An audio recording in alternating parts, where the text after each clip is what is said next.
फक्त मी सागर कांबळे सरांना विनंती करतो की त्यांनी हा संस्था परिचय शंकरराव पाटील चॅरिटेबल ट्रस्टचा सर्वांना करून द्यावा. सागर कांबळेचा. शंकरराव पाटील चॅरिटेबल ट्रस्ट बऱ्याच वेळा नाव ऐकलं असेल की आपण वेगवेगळ्या ऍक्टिव्हिटीज तुमच्या शाळांमध्ये वेगवेगळ्या ऍक्टिव्हिटीज घेत असतो. आता आपण थोडक्यात त्या संस्थेबद्दल माहिती बघूया. तर पूर्वी मी तुम्हाला हे सांगेन की संस्था परिचय चालू आहे, वेगवेगळ्या संस्थांची माहिती कशामुळे माहिती करून घेतली. तुम्हाला स्टीव्ह जॉब्स नाव ऐकलं असेल, त्यांचं एक खूप प्रसिद्ध भाषण आहे कनेक्टिंग द डॉट्स. त्याच्यामध्ये असं आहे की ही जी वेगवेगळ्या प्रकारची माहिती आहे, संस्थांची माहिती असेल, वेगवेगळ्या योजनांची माहिती असेल, ही सगळी तुम्ही घेतली पाहिजे स्वतःजवळ. आणि ज्यावेळेस योग्य वेळ येईल त्यावेळेस या सगळ्या गोष्टींचा तुम्ही वापर करून घेतला पाहिजे. त्यासाठी सगळ्या योजनांची माहिती व्यवस्थित आहे का, संस्थांची माहिती व्यवस्थित आहे का, जेणेकरून तुम्हाला भविष्यामध्ये योग्य वेळी त्याचा वापर करता येईल. हे शंकरराव पाटील चॅरिटेबल ट्रस्ट हे आमचं विश्वस्त मंडळ आहे. संस्थेचे अध्यक्ष आहेत श्रीमती पद्माताई भोसले. आपलं जे इंदापूर तालुका शिक्षण प्रसारक मंडळ आहे, म्हणजे आय कॉलेज SNR ही शाळा चालवतात, तर त्याच्या त्या उपाध्यक्ष आहेत. आणि कर्मयोगी शंकररावजी पाटील यांच्या कन्या आहेत. ताई संस्थेचे अध्यक्ष आहेत. आपले जे संस्थेचं ऑफिस आहे सध्याला, हा शंकरराव भाऊंचा बंगला होता जुना, तो त्यांनी संस्थेच्या कामांसाठी डोनेट केला. त्या सध्याला पुण्यातील पिंपरी चिंचवड एज्युकेशन ट्रस्ट, तुम्ही जर नाव ऐकून असाल, खूप मोठी संस्था आहे, त्याच्या व्हाईस प्रेसिडेंट म्हणून तिथं कार्यरत आहेत. त्याच्यासोबतच डॉक्टर गिरीश देसाई सर आहेत, हे एक विजनरी शैक्षणविद आहेत. तर ते सुद्धा पुण्यातील पिंपरी चिंचवड एज्युकेशन ट्रस्टमध्ये कार्यकारी संचालक म्हणून कार्य करत आहेत. त्यांच्या नेतृत्वाखाली किंवा त्यांच्या दूरदर्शीपणाने आता पिंपरी चिंचवड एज्युकेशन ट्रस्ट पिंपरी चिंचवड विद्यापीठामध्ये रूपांतर झालेलं आहे. त्याच्यानंतर तुषार रंजनकर सर आहेत. सरांचा माहितीचा परिचय आपल्याला, अल्फाबाईट कम्प्युटरची स्थापना केली आणि हजारो विद्यार्थ्यांना इंदापूरमध्ये संगणक शिक्षण मिळालं. त्याचबरोबर सर पुण्यातील विद्यार्थी सहाय्यक समिती नावाच्या एका नामवंत संस्थेमध्ये कार्यकारी विश्वस्त म्हणून कार्यरत आहे. त्या संस्थेच्या माध्यमातून हजारो विद्यार्थ्यांची राहण्याची खाण्याची सोय पुण्यामध्ये केली जाते. आणि त्याच्यानंतर आहेत अरविंद गारटकर सर. आपलं जे नारायणदास रामदास हायस्कूल आणि ज्युनियर कॉलेज आहे तिथं ते प्राचार्य होते. प्राचार्य म्हणून रिटायर झाल्यानंतर ते संस्थेच्या कामकाजासोबत जोडले गेले. हे संस्थेचे सगळे सामाजिक उपक्रमचे 4 मूळ आधारस्तंभ आहे. त्यामध्ये एक आहे तो शिक्षण आहे, आरोग्य आहे, कौशल्य विकास आणि महिला सक्षमीकरण. हे संस्थेचे काही प्रमुख सामाजिक प्रकल्प आहेत. शंकरराव पाटील प्राथमिक आरोग्य केंद्र, कोपीवरची शाळा अभ्यासवर्ग, अक्षय शिक्षण योजना, Javed Habib academy, fashion designing institute, Ojas बालसंस्कार वर्ग, पथनाट्य आहेत, बालसाहित्य संमेलन, कला व क्रीडा महोत्सव, उन्मेष कौशल्य महोत्सव, सायबर सिक्युरिटी कार्यशाळा आणि मोबाईल व्यसनमुक्ती. तर आपण थोडक्यामध्ये एक एक प्रोजेक्ट बघूयात. तो पहिला जो आहे तो म्हणजे प्राथमिक आरोग्य केंद्र. तुम्ही जर पाहिलं असेल तर रस्त्यानं जाताना बैलगाड्या वगैरे दिसतात, ऊस घेऊन जाताना. हे जे सगळे लोक असतात ऊसतोड कामगार, हे प्रामुख्यानं बीड, धाराशिव त्या जिल्ह्यांमधून स्थलांतर करून इथे येतात. आणि होतं काय की त्यांनी कर्ज घेतलेलं असतं, कामाचं खूप त्यांना गरज असते. तर त्याच्यामुळं त्यांना ते काही आरोग्याकडे त्यांच्या दुर्लक्ष करतात पूर्णपणे. आणि होतं असं की त्यांना वेगवेगळे आजार त्यामुळे होत असतात. म्हणजे उदाहरणार्थ थंडी, ताप वगैरे जे आपल्याला की आपण लगेच दवाखान्यात जातो, ते अशा गोष्टींकडे पूर्णपणे दुर्लक्ष करतात. परिणामी त्यांचं आरोग्याचं मोठ्या प्रमाणामध्ये नुकसान होतं. तर संस्थेनं शंकरराव पाटील चॅरिटेबल ट्रस्ट तर्फे आपण प्राथमिक आरोग्य केंद्र चालवतो.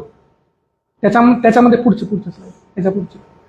त्याच्यामध्ये फिरता दवाखाना नावाची एक कन्सेप्ट असते. म्हणजे काय होतं की आपल्याकडे डॉक्टरांची टीम असते, नर्सेसची टीम असते.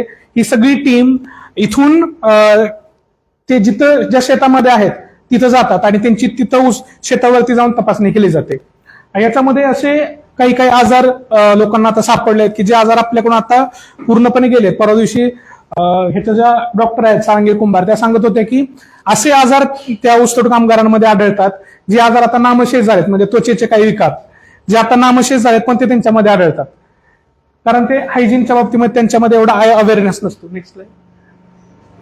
हे सगळे त्याचे काही फोटोज आहेत. लहान मुलांच्या बाबतीत पण ते फारच आता होतं काय की अशिक्षित असतात मोठ्या प्रमाणामध्ये. आमचे दीपक सर नेहमी एक उदाहरण सांगतात की त्यांच्या निदर्शनास आलेलं की लहान मुलगा रडतो जास्त, जन्मल्यानंतर बाळानंतर जास्त रडते म्हणून त्याला दारू पाजली जाते सुरुवातीला. अशा प्रकारचा त्यांच्या अंधश्रद्धा आणि अनअवेअरनेस असतो पूर्ण. हे काही स्किनचे आजार डिसीज दिसत आहेत, त्या नर्सेस त्याची तपासणी करतायत. अशा प्रकारे सगळी टीम ही शेतावरती जाते. तुम्हाला पाठीमागून उसाचा पड दिसत असेल.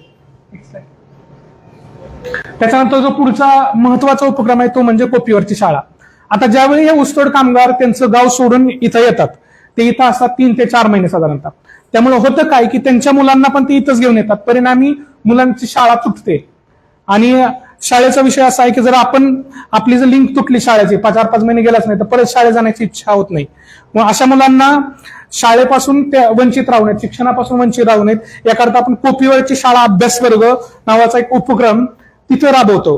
आपला जो कर्मयोगी कारखाना आहे बिजवडीला, तर तिथं जी वस्ती आहे जिथं ते ऊसतोड मजूर असतात, तर तिथं हा उपक्रम राबवतो. संध्याकाळी 5 ते 8 या वेळेमध्ये आपले प्रशिक्षक तिथं जातात आणि त्या मुलांना ट्रेनिंग देतात. कारण काय असतं की ती मुलं दिवसभरच शेताबरोबरच ऊसतोडणीसाठीच आई वडिलांसोबत जातात. मग ते तिथं गेल्यानंतर त्यांना त्याचं जे काही शिक्षण आहे ते दिलं जातं. अशा वेगवेगळ्या ऍक्टिव्हिटीज पण घेतो. आता ती मुलं इकडेच असतात जानेवारीमध्ये, त्यांना 26 जानेवारी गॅदरिंग वगैरे असं काही पाहायला मिळत नाही. तर आपण कोपीवरची शाळेच्या माध्यमातून तिथं जवळ शाळा आहे जिल्हा परिषदेची बिजवडीला, तिथे त्यांना घेऊन जातो. त्यांची प्रभात फेरी काढली जाते, त्यांच्यासाठी वेगळं गॅदरिंग ठेवलं जातं. मुलांना काही आपण अल्पोपहार देतो, जेवण देतो आणि त्यांना कपडे गणवेशचं वाटप सुद्धा आपण करत असतो. हे महादेव चव्हाण सर त्या फोटोमध्ये जर तुम्हाला दिसत असतील तर महादेव चव्हाण सर आहेत, पाठीमागे भारत बोराटे आणि हमीदभाई अत्तार असे 3 कार्यकर्ते आहेत. ते व्हॉलंटिअरली म्हणजे पूर्णपणे स्वयंसेवी पद्धतीनं या 3 उपक्रमांचं काम करत असतात. हा, ते शिक्षक आहेत, रिटायर्ड आहेत तिघेही. हे त्याचे फोटो दिसत आहे तुम्हाला कोपी. हा छोटासा एक व्हिडिओ आहे 30-40 सेकंदाचा. हा व्हिडिओ प्ले आहे.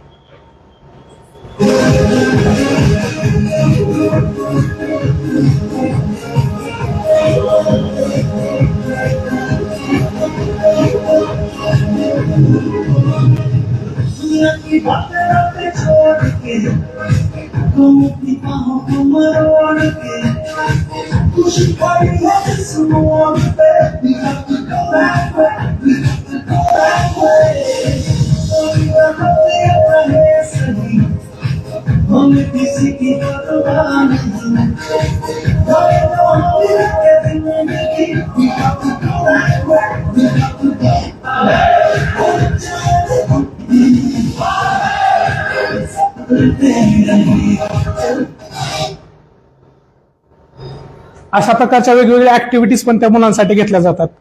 आपल्या इथल्या ज्या काही वेगळ्या सामाजिक संस्था असतील किंवा इंदापुरातले काही प्रतिष्ठित लोक आहेत त्यांचे वाढदिवस तिथे जाऊन साजरे करतात मुलांसोबत.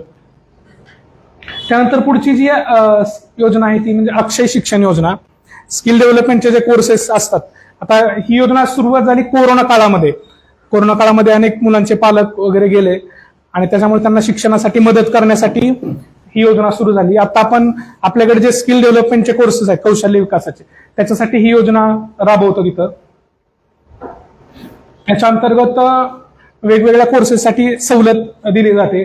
577 पेक्षा अधिक लाभार्थी या योजनेचे आहेत आतापर्यंतचे आणि 480 विद्यार्थ्यांनी प्रशिक्षण पूर्ण केलंय आणि 150 मुलं स्वतःचा व्यवसाय त्यांनी सुरू केलेला आहे.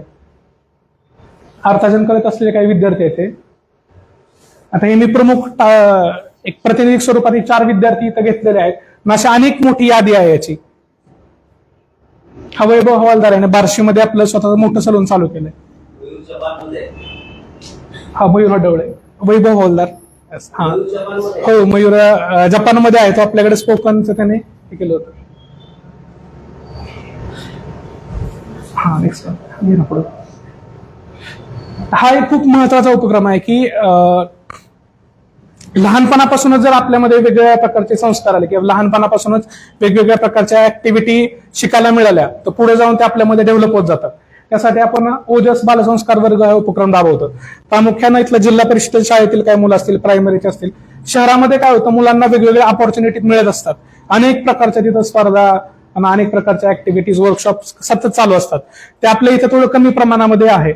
त्यासाठी आपण दर शनिवारी संध्याकाळी 5:30 ते 6:30 या वेळेमध्ये हे उपक्रम इथं राबवतो. त्याच्यामध्ये त्यांना काही विज्ञानाचे प्रयोग दाखवले जातात, मोबाईलचं काही बेसिक शिकवलं जातं, बेसिक इंग्लिश शिकवलं जातं, चित्रकलेचे काही गोष्टी शिकवल्या जातात, योगाचे काही प्रकार शिकवले जातात.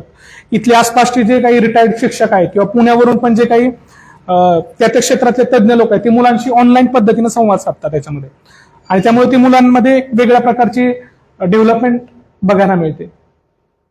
हे त्याचे काही फोटोज आहेत. असं संध्याकाळच्या वेळेस या हॉलमध्ये मुलं असतात ती, त्यांना काही फिल्म्स वगैरे दाखवल्या जातात, त्यांना खाऊचं वाटप केलं जातं. हा एक छोटासा 30 सेकंदाचा व्हिडिओ आहे, एक ऍक्टिव्हिटी म्हणून बघता येईल. पुढचा पुढचा पुढचा हा.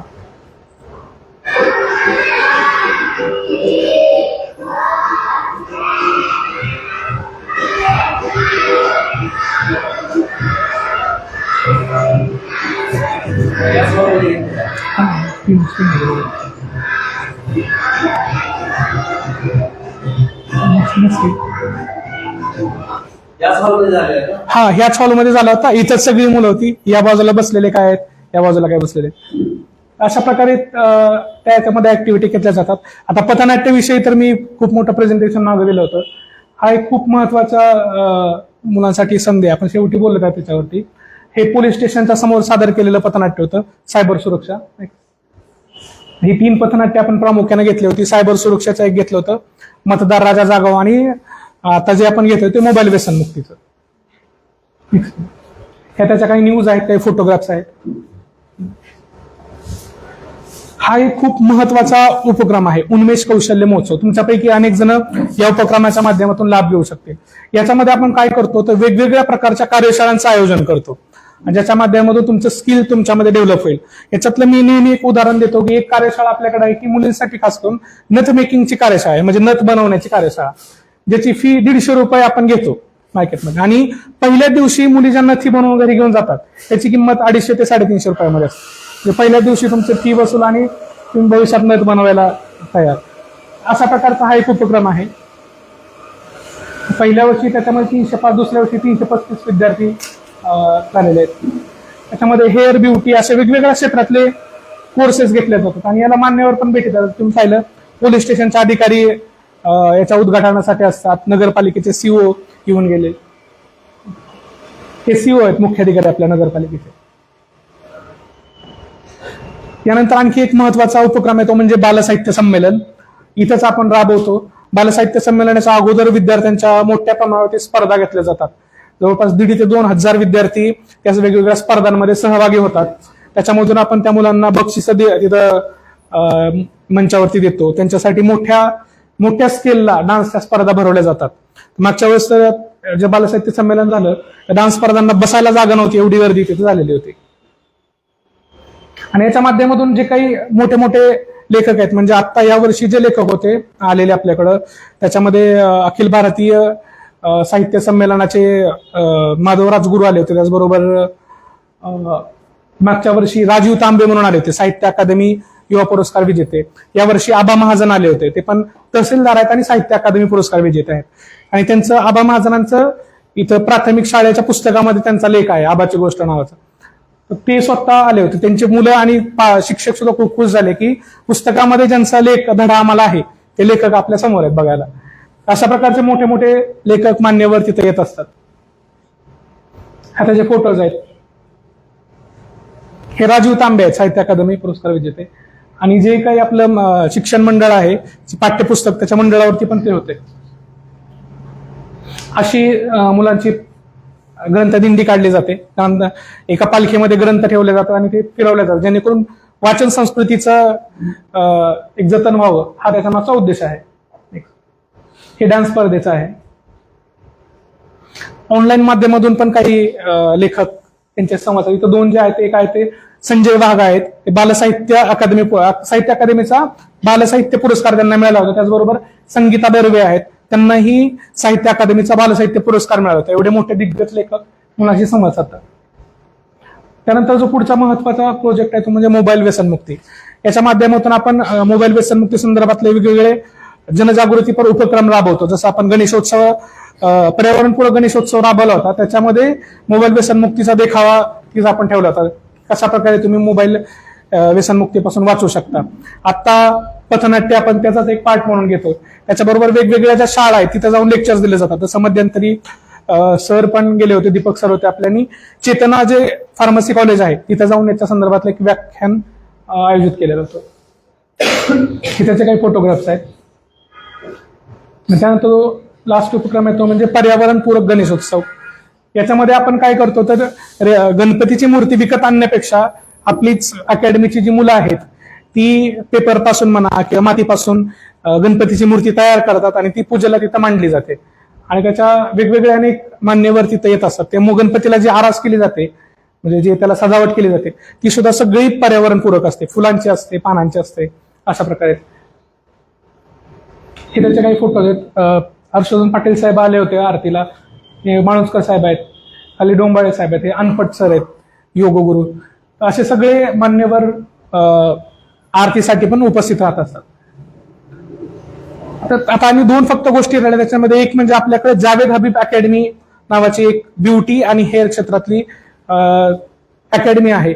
जावेद हबीब हे नाव तुम्ही ऐकून असाल. सेलिब्रिटी हेअर स्टायलिस्ट आहेत आणि जगभरामध्ये त्यांच्या अनेक शाखा आहेत. आपल्याकडे जी शाखा आहे ही ग्रामीण भागातील पहिलीच अकॅडमी आहे आणि पुण्यामध्ये जी जावेद हबीब अकॅडमीमध्ये फी घेतली जाते त्याच्यापेक्षा अतिशय अल्प दरामध्ये आपण इथं विद्यार्थ्यांना त्याच क्वालिटीचं शिक्षण उपलब्ध करून देत असतो. दुसरं आपल्याकडे फॅशन डिझायनिंग इन्स्टिट्यूट आहे. इंदापूर तालुक्यातील सगळ्यात मोठं फॅशन डिझायनिंग इन्स्टिट्यूट म्हटलं तरी चालेल. आपल्याकडे भरपूर मशीन्स आहेत, हाय स्पीड मशीन पण मोठ्या प्रमाणात आहेत आणि तज्ज्ञ प्रशिक्षक पण तिथं आहेत. आणि अत्यंत नाममात्र दरामध्ये किंवा अत्यंत अल्प दरामध्ये आपण मुलींना त्याचं शिक्षण तिथं देत असतो. आता तुमच्यासाठी काय संधी आहेत या संस्थेच्या माध्यमातून? एक तर तुम्ही जे वेगवेगळे कौशल्य विकासाचे उपक्रम आहेत, कोर्सेस आहेत ते घेऊ शकता आणि त्याच्यामधून स्वतःला अपग्रेड करू शकता MSCIT नंतर झाल्यानंतर. त्याच्यानंतर याच्या अक्षय शिक्षण योजना आहे त्याच्या माध्यमातून तुम्हाला तिकडल्या काही कोर्सेससाठी सवलत तुम्ही त्याच्या घेऊ शकता. मोबाईल व्यसनमुक्ती. मोबाईलचा तुम्हाला बऱ्यापैकी तुम्ही किती जरी नाही म्हणत असाल तरी मोबाईलचा अतिवापर होत आहे, त्याच्या संदर्भात काही अवेअरनेसच्या गोष्टी तुम्ही इथून शिकू शकता. सायबर सुरक्षा जागरूकता. सायबर सुरक्षेचे पण आपण काही वेगवेगळे उपक्रम घेत असतो. त्याच्यामध्ये जसं ज्येष्ठ नागरिक संघामध्ये काही व्याख्यान घेतले होते त्याच्या संदर्भातलं पथनाट्य. त्याच्या माध्यमातून तुम्ही स्वतः जागृत होऊ शकता. सध्याला त्याची फार गरज आहे. म्हणजे उदाहरण म्हणून तुम्हाला सांगतो, तुम्ही जर बँक ऑफ महाराष्ट्रामध्ये गेला तर तिथे एक नोटीस लावलेली आहे की विवेक चौधरी असं समथिंग नाव दिलेलं आहे की या व्यक्तीचा फोन बँकेमधून येत नाही. त्याचे फोन मला आले होते, आमच्या स्टाफला पण आले होते.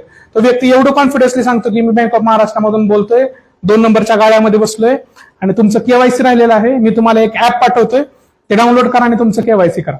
आणि तुम्ही जर ते ऍप डाउनलोड केलं तर असे अनेक आपले इथलं रिटायर्ड शिक्षक आहेत की ज्यांनी ते ऍप डाउनलोड केल्यामुळे त्यांच्या खात्यामधून पैसे गेले.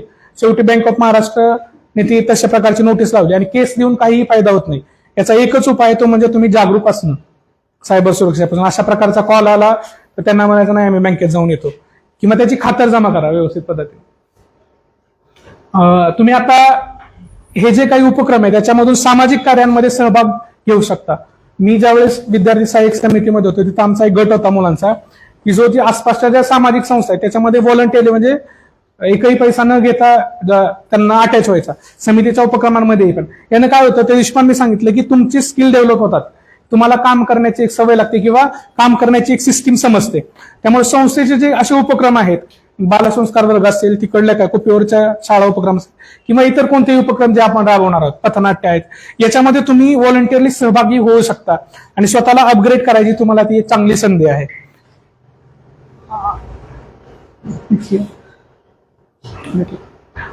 तुम्ही नक्कीच या सगळ्या ऍक्टिव्हिटीज मध्ये सहभाग घेऊन स्वतःला डेव्हलप करा. पथनाट्याचा ग्रुप आता आपला जवळपास तयार होत आलेला आहे. ज्यांना अजून इंटरेस्ट आहे पथनाट्यामध्ये तर त्यांनी त्याच्यामध्ये सहभाग घ्यावा. शंकरराव पाटील चॅरिटेबल ट्रस्ट मार्फत हे चालवले जाणारे उपक्रम अत्यंत लोकहिताचे. म्हणजे मी तर नेहमी म्हणतो की माझं नशीब असं इतकं चांगलं आहे की जे काम करायला मला आवडतं त्याच्यामधून मला आनंद मिळतो तेच माझं अर्थार्जनाचं साधन आहे. त्यामुळे ट्रस्ट ही खूप चांगली संस्था आहे जिथं मला काम करायला मिळतं. हे माझं भाग्यच आहे एका दृष्टीनं. तुम्हीही या सोशल कामामध्ये हातभार लावा आणि तुम्हाला स्वतःलाही अपग्रेड करून घ्या.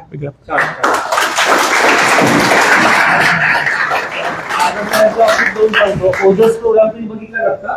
तर तुमचे बहीण भाऊ 10 असतील लहान, त्यांना तुम्ही कनेक्ट त्यांचं पॅशन आहे की त्यांना मार्गदर्शन करायला, मुलांसमोर अनेक गोष्टी करायला आवडतं. तो बालसाहित्य संमेलन असतात तर ते करतात. तर तुम्ही तुमच्या भावंडांना त्यामध्ये सहभागी करू शकता. आणि कौशल्य विकासाबद्दल त्यांनी सांगितलं उन्मेष कौशल्य प्रोग्राम, त्याच्यामध्ये तुम्ही वेगवेगळे स्किल्स डेव्हलपमेंटमध्ये तुम्ही मदत घेऊ शकता. असे अनेक वेगवेगळे प्रोग्राम्स आहेत. संस्था अनेक विद्यार्थ्यांना बाहेर पुण्यात इतर ठिकाणी पाठवलं ट्रेनिंगसाठी. जसं आता मेडिकल योगासाठी आपण 2 विद्यार्थ्यांना पाठवणार आहेत. मराठी विज्ञान परिषदेमध्ये अनेक मुलं, तू गेला होतास मराठी विज्ञान परिषदेमध्ये ट्रेनिंग घेण्यासाठी. अनेक जणांना उपयुक्त अशा चांगल्या गोष्टींसाठी संस्था पुणे आणि इतर ठिकाणी पाठवत असते. तर तुम्ही या सगळ्या संधीचा लाभ घेऊ शकता. तर आपण आज सराव पाटील करेक्टिव्हिटीज त्या संस्थेचा परिचय बघितला आणि अतिशय छान पद्धतीने सादर काम दिला. त्याबद्दल आपण अभिनंदन करूया त्यांचं सगळ्यांना.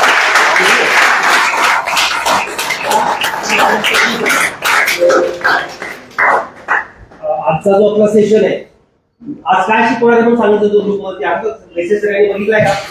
या कुठला विषय आपण महत्वाचा घेणार आहोत, कशाविषयी महत्वाचं शिकणार आहोत, काय विषय होता? वाचतच नाही तुम्ही. काय सांगितलं होतं, काय मेसेज दिला होता?